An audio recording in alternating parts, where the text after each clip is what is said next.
Kaya lang, may mga naninira ngayon. Isa yan sa mga pinapanira, ang mga KNP daw natin, ganyan-ganyan. Hindi totoo yun. Yan. Anong ibig kong sabihin? Isa yon sa dapat nating isipin.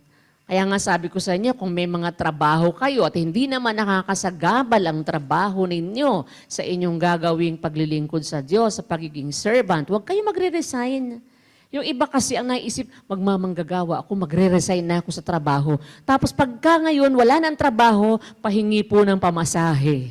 Pahingi po ng ganito. Hindi tama yon. Hindi tama yon. Mas maganda kung kaya natin i-sustain ang pangangailangan natin para maitaguyod natin ang ating paglilingkod, itaguyod natin nang wala tayong hinihinging sweldo. O, di ba mga kapatid? Ngayon, kung wala ka naman talaga, wala ka namang pera, kailangan mo talaga, magsabi ka. Yun naman ang sinasabi ni kapatid na Eli noon pa at ni kapatid na Daniel. Magsabi ka. Hindi naman ikaw pababayaan. Naintindihan niyo mga kapatid? Kung yung ibang mga tao nga, labas ng iglesia, tinutulungan, ikaw pa? Kung yung mga hindi nga mga kaanib sa iglesia, sinusuportahan, ikaw pa kaya ang pabayaan? Lalo na kung ikaw ay isang servant na maayos. Kagaya ng sinasabi ni San Pablo na mga matandang nagsisipamahalang mabuti, ariing may karapatan sa ibayong kapurihan, lalo na ang mga nagpapagal sa salita at sa pagtuturo. Yan. Ano pa ang isang bilin ni San Pablo sa 5:19? Laban sa matanda, again, yung matanda, elder yun. Servant yun ngayon, no?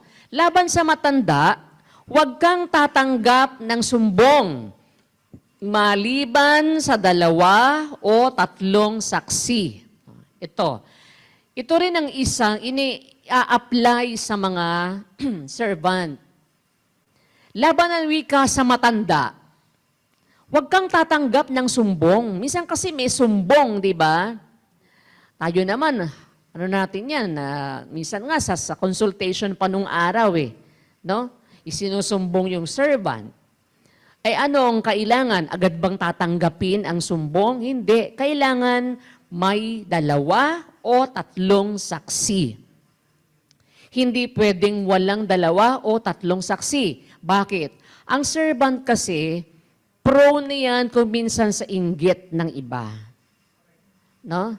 Kung minsan, dahil meron kang nasita, nagre-retaliate, parang gaganti sa'yo. Hahanap naman ng isusumbong. Kaya, kumbaga, hindi pwede na pagka manggagawa ang isusumbong, basta isumbong mo na lang ng paganon. Kailangan merong kang 2 or 3 saksi at iniimbestigahan.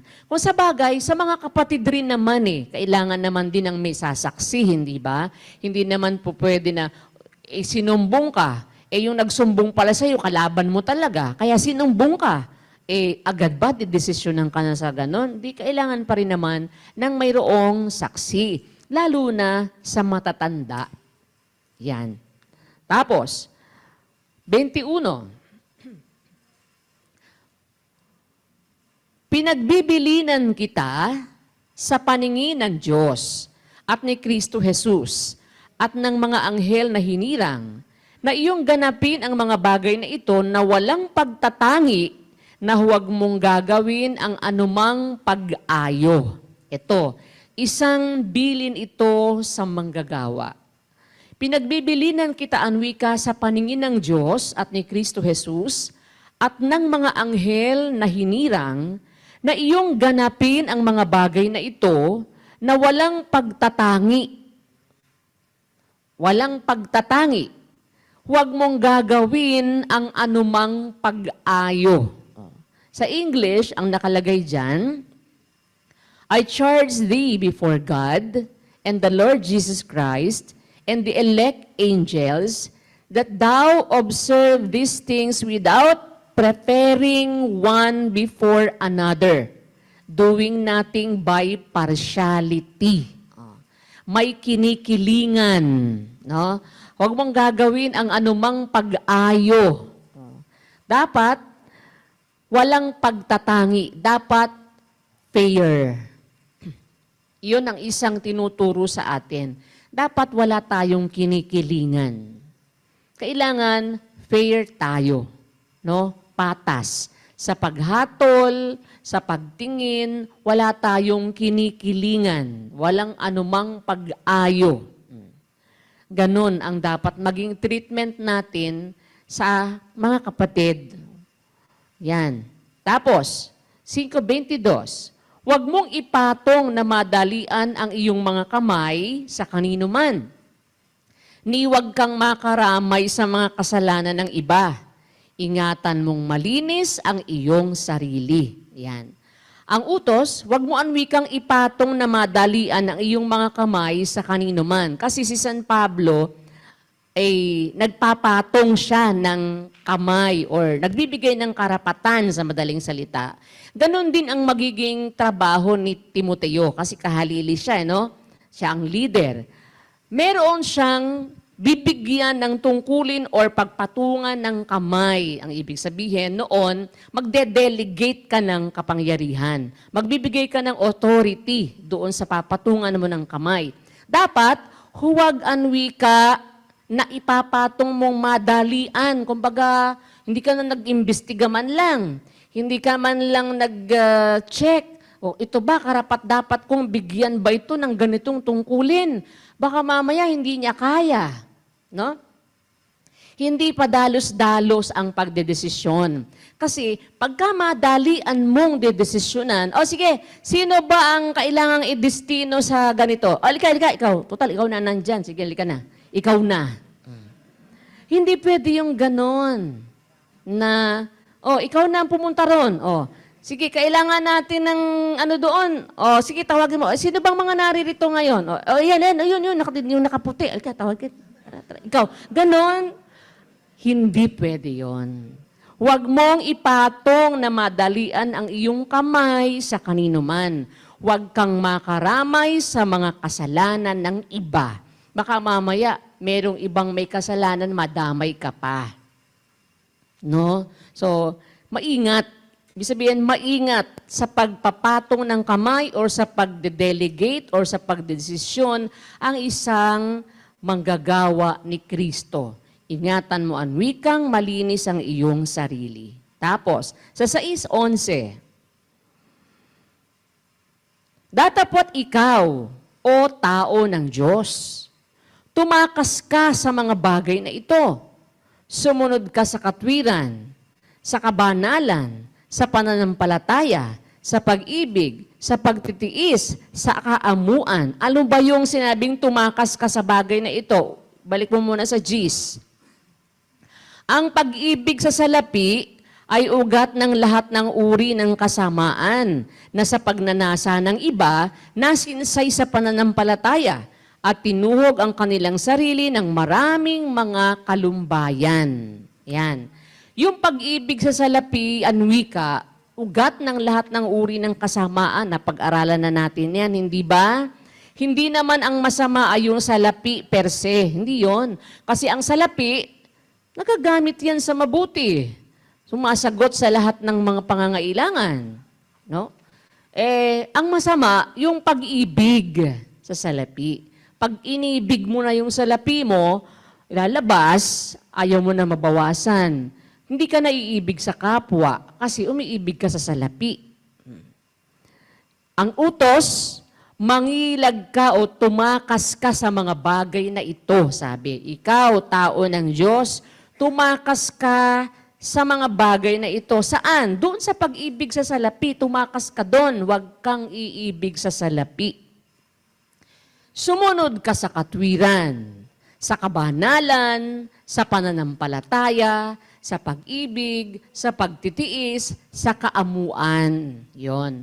Hindi yung salapi ang iibigin mo. Kung hindi, doon ka susunod sa katwiran. Pag susunod ka sa katwiran, gagastusin mo yung salapi mo para makagawa ka ng mabuti. Di ba? Ganon mga kapatid. Kaya tatakas ka doon sa pag-ibig sa salapi. Yan. Kasi masama pag umibig ka sa salapi, naku po, mapapahamak. Yun ang nangyari doon sa mga ibang mga nahiwalay na sa atin. Ang isa doon, yung puto. No? Pag-ibig sa salapi, kung siya ang may hawak ng credit card, supplementary, supplementary, no, ni kapatid na Eli yata.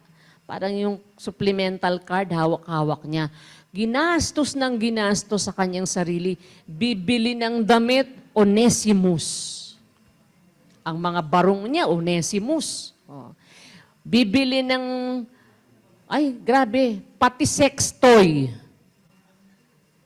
Pumunta ng abroad, kaya pagbalik, naku po, nung tingnan, i-trace lahat ng mga pinagbibili sa credit card, ilang milyon.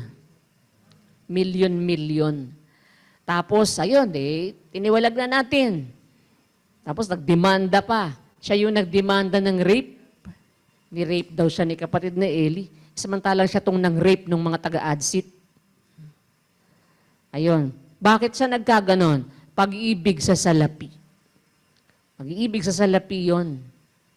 Yan mga kapatid. Kaya ang sabi, tumakas ka sa mga bagay na ito. Ang isang umiibig kasi sa salapi, lahat ng masama, hanapin mo na sa kanya. Dahil ang pag-ibig sa salapi, ugat ng lahat ng uri ng kasamaan. Yan, mga kapatid. Ngayon, sa 6:14, ano naman ang sinasabi? Tuparin mo ang utos na ito na walang dungis, walang kapintasan, hanggang sa pagpapakita ng ating Panginoong Hesukristo. Yan. Tayo, bilang mga manggagawa, at hindi lang basta dahil ikaw ay manggagawa, kumbaga, ikaw lang. Hindi lahat naman talaga ng kapatid. Pero especially, kung tayo'y servant, meron tayong tungkulin, tuparin natin ang wika, ang utos, walang dungis, walang kapintasan, hanggang kailan? Hanggang sa pagpapakita ng ating Panginoong Hesukristo. Hindi ba yun nga yung pinag-aralan kagabi? Nakadalo na ba kayo, mga kapatid? Oh, yan. Yung pinag-aralan natin kagabi. Hanggang kailan ang pagtupad natin sa utos, ang pag-ibig sa Diyos, hanggang kailan? Hanggang wakas. Hanggang sa pagpapakita ng ating Panginoong Hesukristo. Hanggang doon, tutuparin natin ang utos. Paano? Walang dungis, walang kapintasan. Ano ba ibig sabihin ng walang dungis, walang kapintasan? Hindi naman ibig sabihin hindi ka na magkakasala, hindi ba? Kasi wala namang tao na hindi nagkakasala. May posibilidad tayo'y makagawa ng kasalanan, pero hindi naman kasalanan ng mortal. Kasi pag kasalanan ng mortal, itiwalag ka na. O, pwede tayo magkasala, pero kahit na tayo ay mga tao na pwede magkasala, pwede pa rin natin na matupad ang utos, walang dungis at walang kapintasan. Kasi nakikita na ng Diyos yung intensyon natin sa pagtupad hindi ba? Ang intensyon naman natin, tumupad talaga, walang dungis, walang kapintasan, completely. We are willing to obey, completely. Susunod naman talaga tayo. Sa pagsunod natin, nadapa ka. Naiintindihan ng Diyos yun kasi walang tao, walang matwid sa lupa na gumagawa ng mabuti at hindi nagkakasala. Ang masama, tinuloy-tuluyan mo na yung kasalanan mo. Yun ang masama, matitiwalag ka. Pero nagkasala, humingi ka ng tawad sa Diyos, naparusahan ka, pwede naman yun. Masasabi pa rin naman na tinutupad mo ang utos, walang dungis, walang kapintasan, hanggang sa pagpapakita ng ating Panginoong Hesukristo. Yan, mga kapatid. Tapos, sa 6:20, O Timoteo, ingatan mo ang ipinagkatiwala sa iyo. Ilagan mo ang mga usapang walang kabuluhan at ang mga pagsalungat ng maling tawag na kaalaman. Ayan. Ito isang dapat na matandaan natin, mga kapatid. Huwag tayong ma-engage, huwag nating i-engage ang sarili natin sa mga usapang walang kabuluhan. Hindi yun ang business natin. No? Ang sabi niya, O Timoteo, ingatan mo ang ipinagkatiwala sa iyo. Merong ipinagkatiwala sa iyong tungkulin.